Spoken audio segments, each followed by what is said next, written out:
teman-teman. Kami dari kelompok 7 akan memperkenalkan diri. Perkenalkan, nama saya Aditya Taufikur Rahman dengan NIM 123450032. Perkenalkan, nama saya Ali Aris Nurtahan Farisi dengan NIM 123450088.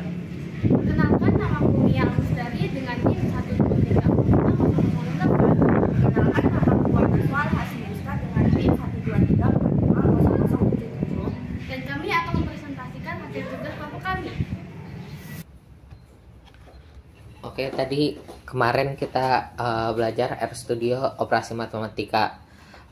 Salah satunya itu aritmatika. Nah, aritmatika itu ada penjumlahan disimbolkan dengan plus. Contohnya 2 tambah 9. 2 tambah 9 hasilnya 11. Kemudian ada pengurangan disimbolkan dengan minus atau strip. Contohnya 13 kurang 7 hasilnya 6. Kemudian ada perkalian disimbolkan dengan bintang. Contohnya ada 15 kali 3 hasilnya 45. Kemudian ada pembagian 9 bagi 3 hasilnya 3. Kemudian ada eksponensial disimbolkan dengan caret. Contohnya 4 pangkat 3 hasilnya 64. Kemudian ada variabel. Variabel adalah tempat penyimpanan untuk data yang dapat digunakan dan dimanipulasi selama proses analisis. Untuk memasukkan nilai pada suatu variabel dapat dilakukan dengan tanda kurang dari dan minus. Contohnya yaitu variabel kurang dari minus 23. Variabelnya ketika diklik variabel hasilnya 23. Kemudian nilai dalam variabel juga dapat ditambahkan menggunakan operasi aritmatika seperti variabel 1. Contohnya variabel 1 kurang dari minus 12. Kemudian variabel 2 kurang dari minus 45. Variabel 1 ditambah variabel 2 hasilnya 57.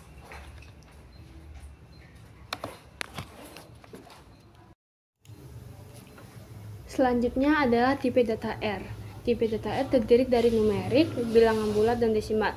Ketika diketahui X-nya adalah 32, maka hasil yang dikeluarkan dari komen tersebut adalah 32.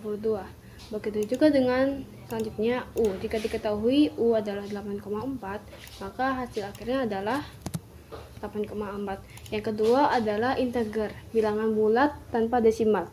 Jika diketahui Y-nya adalah 50, nah, ketika di run maka hasilnya adalah 50. Selanjutnya adalah boolean, nilai logika yang hanya bisa berupa true atau false. Jika dibikin komen seperti ini, yaitu T sama dengan true dan F adalah false, terus dibikin komen T, maka hasil yang keluar adalah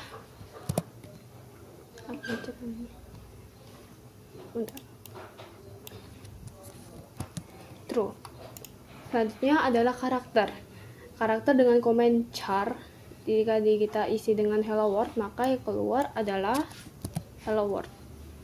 Untuk melihat tipe data yang kita buat dapat menggunakan sintaks class seperti kode berikut. Z dengan sintaks class 12,5. Kita buat class Z, maka hasilnya adalah numerik. Selanjutnya adalah vektor. Vektor adalah objek data paling sederhana yang ada pada R dan merupakan kombinasi dari berbagai nilai sesuai dengan data yang dimasukkan. Tipe data yang dimasukkan dapat berupa numerik, integer, karakter, ataupun nilai boolean. Untuk membuat suatu vektor, gunakan fungsi C atau concatenate untuk menggabungkan.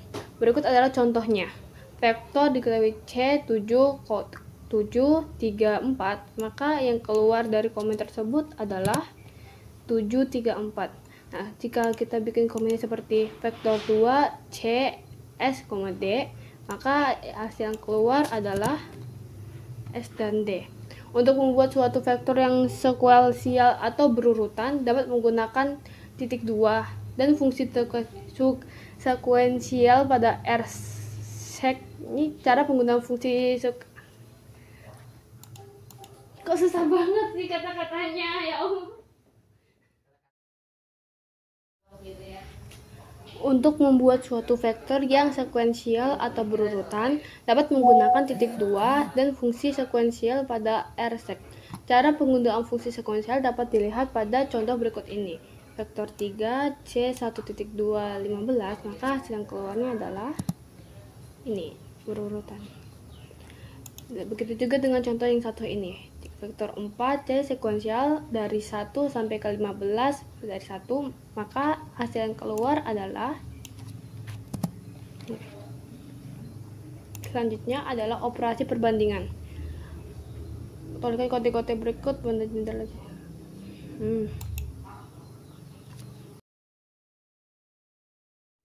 Selanjutnya adalah operasi perbandingan. Contohnya adalah seperti berikut. Ketika di run, maka hasil yang keluar adalah selanjutnya adalah matrik. Vektor dapat disebut sebagai matrik yang memiliki satu dimensi, di mana matrik hanya memiliki satu baris dengan beberapa kolom atau beberapa baris dengan satu kolom. Pada R, sebuah matrik dapat dibentuk menggunakan vektor. Seperti contoh berikut. Vektor matrik 1 dengan diisi C678 dengan M1 matrik vektor matrik, maka hasil yang keluar adalah dia bakal berurutan ke bawah alias akan menjadi kolom.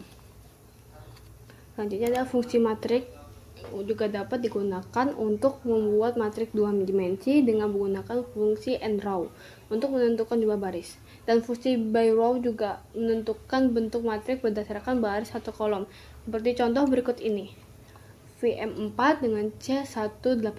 Jika dicari M4-nya dengan keterangan matrik 4-nya itu VM4, byrow true, dan nrow-nya 6, maka hasil yang keluar adalah dia akan membuat 6 baris dan 6 kolom 3 baris. Lalu sama halnya dengan M5, ketika kita runkan, maka hasilnya keluar seperti ini. Dua buah vektor yang memiliki panjang vektor sama juga dapat digabungkan membentuk sebuah matrik. Seperti contohnya adalah berikut. Ketika kita runkan, akan menjadi seperti ini. Ketahui X1-nya adalah 21, 5, 6, 9, 8, 4, 5, 3, 3, dan X2-nya adalah 32, 4, 5, 8, 7, 32, 4, 3. Jika kita cari SM dengan keterangan X1 dan X2, maka akan keluar kayak matriknya seperti ini. Ketika membuat sebuah matrik akan lebih mudah dipahami jika baris dan kolom matrik memiliki nama.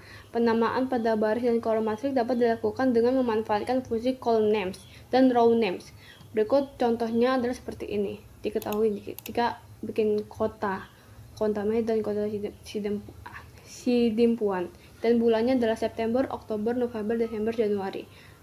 Ini dikasih kode call name-nya adalah bulan dan row name-nya adalah kota. Jika dijalankan, maka hasil yang keluar adalah seperti ini.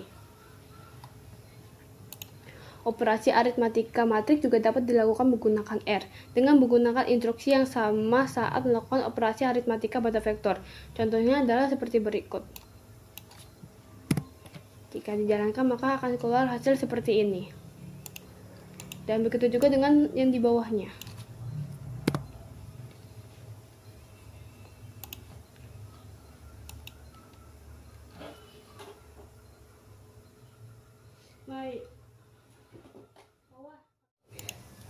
Pada matriks dapat juga dilakukan komparasi nilai matriks dengan nilai tertentu.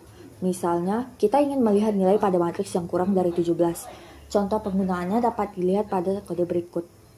Ketika kita running, maka akan jadi seperti ini. Selanjutnya, pada bahasa pemrograman R, terjadi beberapa fungsi sederhana untuk menghitung operasi matriks sehingga menjadi lebih mudah. Beberapa di antaranya yaitu fungsi penjumlahan pada baris dan kolom, yaitu menggunakan fungsi row sums dan col sums, serta fungsi rata-rata menggunakan row means dan col means. Berikut adalah contoh penggunaan fungsi-fungsi tersebut pada perhitungan harga motor yang akan kita running, maka hasilnya akan seperti ini.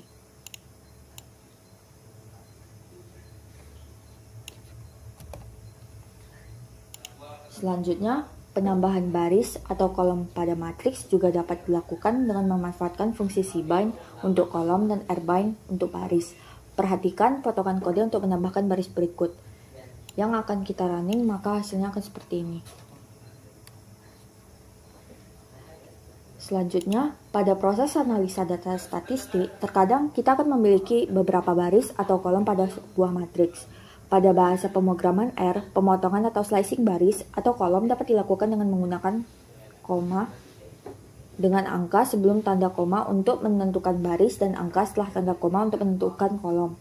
Berikut ini adalah contoh penggunaannya dan perhatikan jumlah baris dan kolom yang ditampilkan. Yang akan kita running, maka hasilnya akan seperti ini.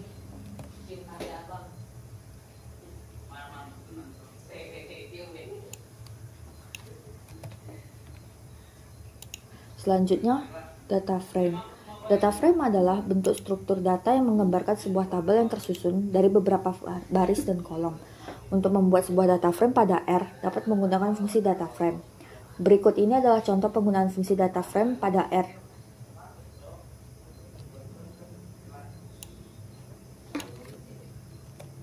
Yang hasil kode runningannya akan seperti ini.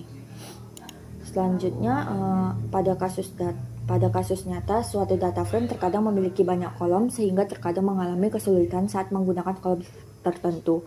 Untuk mengakses nilai kolom dapat dilakukan menggunakan tanda dolar atau S.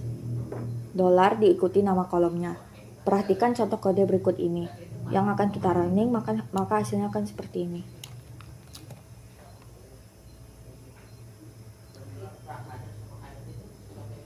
Selanjutnya, akses ke nilai suatu kolom tertentu juga dapat dilakukan menggunakan tanda nama kolom. Berikut ini adalah contoh penggunaannya.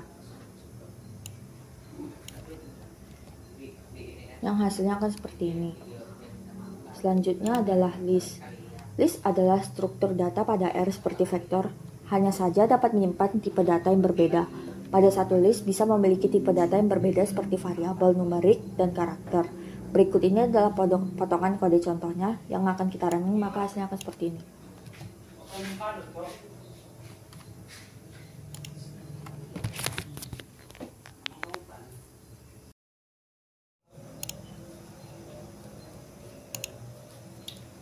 Data input dan output pada R.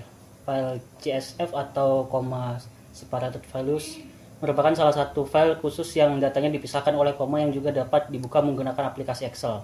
Untuk buka file CSV pada R dapat menggunakan fungsi read.csv dalam kurung nama file. Unduh terlebih dahulu file atau bila udah ada file CSV-nya di laptop, pastikan filenya berada di direktori yang sama dengan lokasi penyimpanan R. Untuk mengetahui direktorinya dapat menggunakan get wd buka kurung, kemudian di run, terlihat filenya berada di dokumen. Nah, pindahkan file CSV-nya menuju file dokumen supaya bisa terbaca file CSV-nya. Kemudian berikut ini adalah contoh penggunaannya.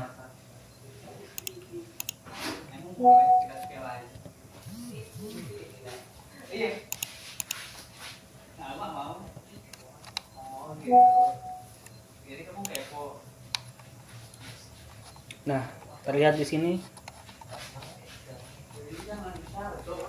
hasilnya dari input penjualan. Kemudian pada data dengan jumlah baris dan kolom yang besar, untuk menampilkan data dari file CSV akan lebih mudah jika kita melihat beberapa baris saja. Pada R terdapat fungsi head, buka kurung data, koma jumlah baris yang ingin dilihat untuk melihat beberapa baris awal, dan fungsi tile dalam kurung data, koma jumlah baris yang ingin dilihat untuk melihat beberapa baris akhir pada data. Ini adalah contohnya. Head penjualan 3. Terlihat di sini hasilnya. Kemudian untuk file Excel, untuk membuka file bertipe Excel pada R dibutuhkan package atau library read Excel. Jika belum diinstal maka install terlebih dahulu. Karena di sini sudah terinstall maka kita akan melewati stepnya. Pastikan juga file Excel berada di direktori yang sama. Bisa dicek menggunakan get wd. Langsung saja, berikut adalah contohnya. Kita running kode ini. Nah, terlihat di sini terbaca ada sheet 1. Kemudian kita ingin mencari sales. Kita running kodenya. Sales create Excel dalam kurung sampel data sheet 1 cell. Terlihat di sini hasilnya. Kemudian it sales 5.